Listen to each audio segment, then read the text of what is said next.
Welcome to Oculus of the Wise, where we uncover the hidden truths that change everything you thought you knew about your life.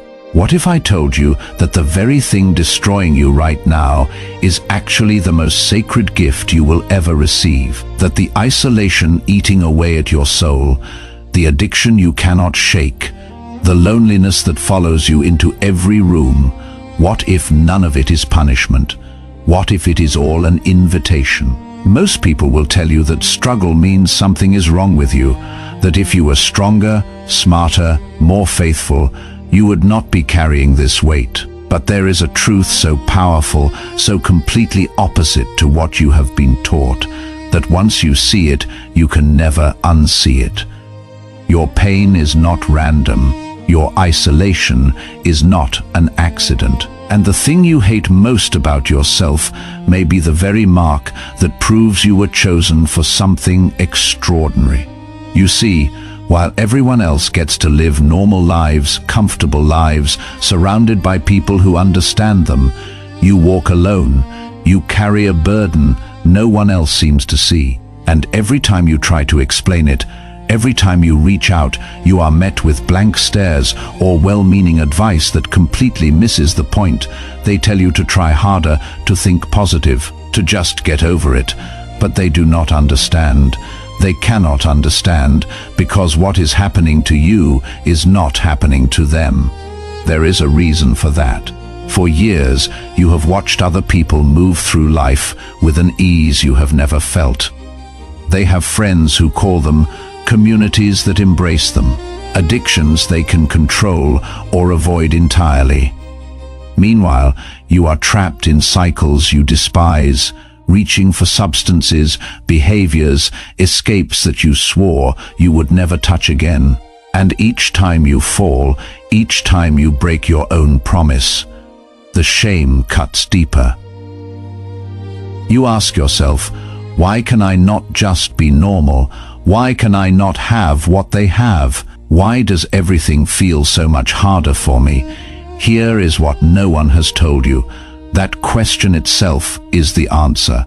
The struggle you face is not evidence of your weakness. It is evidence of your calling. The isolation you endure is not proof that you are broken. It is proof that you are being prepared. Every person throughout history who was marked for transformation, who was chosen to carry a message that would change lives, had to walk this exact path first. They had to be stripped down, isolated, broken open in ways that terrified them. Why? Because what God wants to build in you cannot be built while you are comfortable. What He wants to reveal to you cannot be revealed while you are surrounded by distractions. What He wants to make you into cannot happen while you still fit neatly into the world everyone else inhabits. You think you are being punished, but you are being purified. You think you are being abandoned, but you are being set apart. You think you are losing yourself, but you are actually finding who you were always meant to be. Let me tell you something that will sound impossible right now. Everything you are going through, every moment of pain, every sleepless night, every relapse, every tear, every second of feeling completely alone in a crowded room, all of it is part of a design so precise, so intentional, that one day you will look back and understand that nothing, absolutely nothing, was wasted. But to understand this, you need to know what is really happening beneath the surface of your struggle. Carl Jung, one of the greatest minds in psychology, discovered something that shook the foundations of how we understand human suffering. He found that certain people carry what he called a sacred wound. This is not just ordinary pain. This is a wound placed deliberately on souls chosen for a specific purpose. Most people experience hurt in their lives. Everyone faces disappointment, loss, betrayal. But for some, the pain runs deeper. It becomes woven into the very fabric of who they are. It shapes every decision, colors every relationship, drives every behavior. And no matter how much therapy, how many books, how many promises to do better, the wound remains. You know this wound. You have carried it for so long that you cannot remember what life felt like without it. It is the ache that wakes you at 3 in the morning, the heaviness that sits on your chest, the voice that whispers you are not enough, you never will be enough, you should just give up trying. And when that wound tears open, when the pain becomes unbearable, you reach for something, anything, to make it stop. Maybe it is alcohol, maybe it is pills, maybe it is work, or shopping, or pornography, or food, or exercise pushed to dangerous extremes. Maybe it is toxic relationships you keep returning to even though you know they are destroying you. Whatever it is, you hate yourself for it. You promise every single time that this is the last time, you swear you will never do it again, and then you do, and the cycle continues, and the shame grows, and you start to believe that you are just fundamentally broken in a way that cannot be fixed. But Jung understood something most people miss. He saw that addiction, in its truest form, is not really about the substance or the behavior. It is about a desperate attempt to touch something transcendent, to fill a hole that nothing in this world was ever meant to fill. He called it spiritual thirst, and he believed that not everyone experiences it with the same intensity. Only certain souls carry this burden. Only certain people feel this relentless craving that refuses to be satisfied by anything ordinary. These are the ones Jung identified as chosen, marked by a divine restlessness that will not let them settle for surface-level existence. Think about it. Most people can drink without becoming addicted. Most people can experience pleasure without losing themselves to it. But you cannot do anything halfway. When you feel everything. When you hurt all the way down to your bones. When you love with an intensity that terrifies people, and you have spent your whole life thinking this was your flaw, your weakness, your curse. What if it is actually your superpower? What if the intensity that makes you vulnerable to addiction is the same intensity that makes you capable of profound transformation? What if the sensitivity that causes you so much pain is the same sensitivity that will allow you to heal others in ways most people never could? The wound you carry, the one that drives you to your knees again and again, is teaching you something essential. It is showing you that nothing in this world will ever be enough. Not success, not money, not the perfect relationship, not the respect of others, nothing. And once you truly understand this, once you stop fighting it and start listening to what it is trying to teach you, something shifts. The craving that drove you to destruction begins to point you toward something you never imagined possible. Now, I know some of you watching this are thinking, this sounds good, but how does this help me when I am staring at a bottle at 2 in the morning? How does this help me when I have lost my job, my family, my self-respect? And that is exactly the question we need to explore, because there is a reason you keep falling, and it is not what you think. If you are getting value from this, if something I am saying is resonating with the truth you have always felt but could never put into words, do me a favor. Hit that subscribe button. Let me know in the comments what part of your story you see reflected here, because I promise you, you are not alone in this. And the more we talk about it, the more we break the silence around it, the more power we take back from the shame that has been controlling us. Every time you relapse, every time you fall back into the pattern you swore you would break, you are not just failing, you are descending. You are being forced to confront parts of yourself you have spent your entire life avoiding. Jung called this the encounter with the shadow. This is the dark side of your personality, the anger you pretend you do not have, the shame you bury deep, the fear you mask with false confidence, the hidden desires you deny even to yourself. All of it lives in your shadow, and addiction has a unique way of dragging every bit of it into the light. See, when you are sober, when you are in control, You can maintain the mask. You can pretend to be the person everyone expects you to be. But when you are in the grip of your addiction, all the defenses come down, all the pretense falls away, and you are left standing naked before yourself and before God. You cannot hide anymore. This is terrifying. This is why most people never make it through. They see their shadow and they run. They numb out. They distract themselves. They go right back to the addiction because facing who they really are feels worse than the addiction itself. But if you can stay there, if you can sit in that moment when everything ugly about you is exposed, something miraculous happens. The shadow stops being your enemy and becomes your guide. Because buried in your shadow is also your power, your creativity, your passion, your authentic self that you have been suppressing to fit in, to be acceptable, to avoid rejection.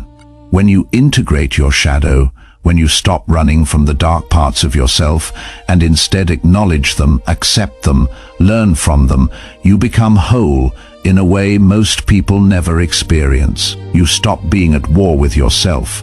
You stop needing the addiction because you are no longer trying to escape who you are. This is the transformation Jung was talking about. This is what happens when you stop treating your addiction as your enemy and start seeing it as your teacher.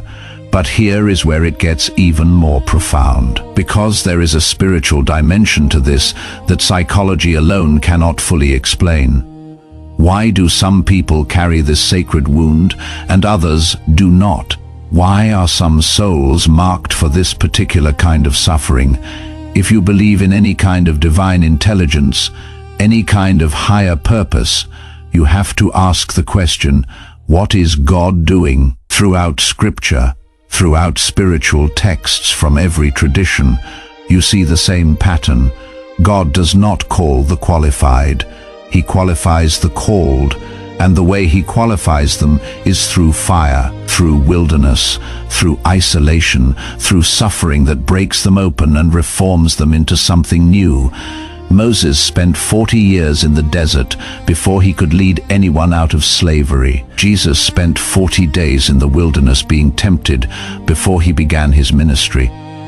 Paul was struck blind and had to completely unlearn everything he thought he knew before he could spread the gospel. Every single person chosen for significant purpose had to be isolated first, had to be stripped of everything they relied on, had to face their demons in a place where no one could save them except God himself. You are in that wilderness right now, and it feels like abandonment. It feels like punishment. It feels like God has forgotten you, or worse, that he is actively working against you. But what if the opposite is true? What if the very fact that you are going through this means God is paying closer attention to you than to most people? What if he has separated you from the crowd, removed every distraction, every comfort, every easy escape, because he is preparing you for something that requires a level of strength and faith that can only be built in isolation? Think about it. When you have zero friends, when no one understands you, when you sit alone night after night, who is left? Only you and God, only you and the truth, only you and the inner voice that has been trying to reach you through all the noise of your life. This is not punishment. This is purification. God removes people from your path, not because you are unworthy, but because they would interfere with what he is trying to build in you. He silences the noise around you because he wants you to hear only his voice. He allows you to fall again and again because each fall teaches you something essential about surrender, about humility, about dependence on grace rather than your own strength. You cannot learn these lessons in comfort. You cannot develop this kind of faith while everything is going well. You cannot become who you are meant to be while you still fit neatly into the world. So God breaks you out of the world. He isolates you. He makes you strange. He makes you different. He marks you in a way that ensures you will never quite belong to ordinary life again. And yes, it hurts. It hurts more than anything you have ever experienced. But pain is not always a sign that something is wrong. Sometimes pain is the sign that something is finally being made right. Your sacred wound, the one that keeps reopening no matter how hard you try to heal it, is not your enemy. It is your doorway. Every time it tears open, every time it bleeds, every time it reminds you of its presence, it is showing you where your purpose lives. The deepest wounds create the deepest sensitivity. The person who has never been an addict cannot truly sit with someone drowning in addiction. The person who has never felt crushing loneliness cannot understand someone who is dying from isolation. But you can. Your wound has given you access to levels of human suffering that most people will never comprehend. And that access is not random. It is intentional. God wounds his chosen ones in specific ways because he needs them to reach specific people. Your pain is not meaningless. It is preparation. Every moment you have spent in darkness, every night you cried yourself to sleep, every time you wanted to give up but somehow kept going, you were being trained to understand, to empathize, to guide others who will one day walk the same path you are walking now. But you cannot access this gift while you are still fighting the wound, while you are still demanding that it close, while you are still treating your sensitivity as weakness and your struggles as failure. The wound is not going to close. Not in the way you want it to, but it can transform. It can become less about your personal suffering and more about your shared humanity, less about what was done to you and more about what you can offer others. If you have made it this far, if you are still watching, still listening, still searching for the answer that will finally make sense of everything you have been through, leave a comment. Tell me what you are struggling with. Tell me what brought you here. Because I am telling you right now, you did not find this video by accident. The fact that these words are reaching you means something. It means you are ready to see your story differently. And if you want more content like this, content that tells you the truth instead of comfortable lies, hit that like button and subscribe. Because what we are talking about here is not popular. It goes against everything society tells you about success and happiness and healing. But it is real, and it might be exactly what you need to hear. Now, here is the part where everything comes together, where the addiction and the isolation and the sacred wound all reveal their true purpose. You have been asking, why? Why me? Why this? Why now? And the answer is both simpler and more profound than you imagined. You were chosen because you are capable of carrying what others cannot. You were wounded because only the wounded can heal. You were isolated because only those who have been alone with God can truly lead others to Him. Your addiction was never the problem, it was the symptom. The sign, the alarm bell ringing to tell you that you were trying to satisfy a spiritual need with material solutions, trying to fill a God-shaped hole with things that could never fit. And every time you tried, the hole grew larger, the thirst grew stronger, until you finally reached the point where you had to admit that nothing in this world will ever be enough. That moment, that rock-bottom moment when you realize that no substance, no person, no achievement will ever fill the emptiness inside you. That is the moment everything changes, because that is the moment you finally stop running. That is the moment you finally turn around and face what you have been avoiding your entire life. The truth that you are not in control. The truth that you need something bigger than yourself. The truth that you were never meant to do this alone. And in that moment of complete surrender, when you have nothing left to offer except your brokenness, God steps in, not with judgment, not with condemnation, but with the one thing you have been searching for all along: acceptance, belonging, purpose. He does not fix you. He does not take away the wound. He does not make you normal or comfortable or easy, but He does something better. He shows you that the wound is not your weakness. It is your strength, your gift, your calling card. He shows you that everyone you are meant to reach will be reached through that wound, that every person you are meant to help will recognize themselves in your scars, that your greatest ministry will come not from what you have overcome, but from what you have learned to carry. This is why chosen ones walk alone, not because they are unworthy of friendship, but because their intimacy with God must be deeper than their dependence on people, not because they are better than others, but because their calling requires a foundation that can only be built in solitude. When God has His hand on your life, isolation is not absence. It is presence in disguise. It is Him removing everything that blocks your view of Him, everything that drowns out His voice, everything that makes you settle for less than what He has called you to. The wound will not close, but it will become sacred. The addiction may not disappear, but its power over you will. The loneliness will not end, but it will transform into something holy, something that connects you to God in a way most people never experience. You are not broken beyond repair.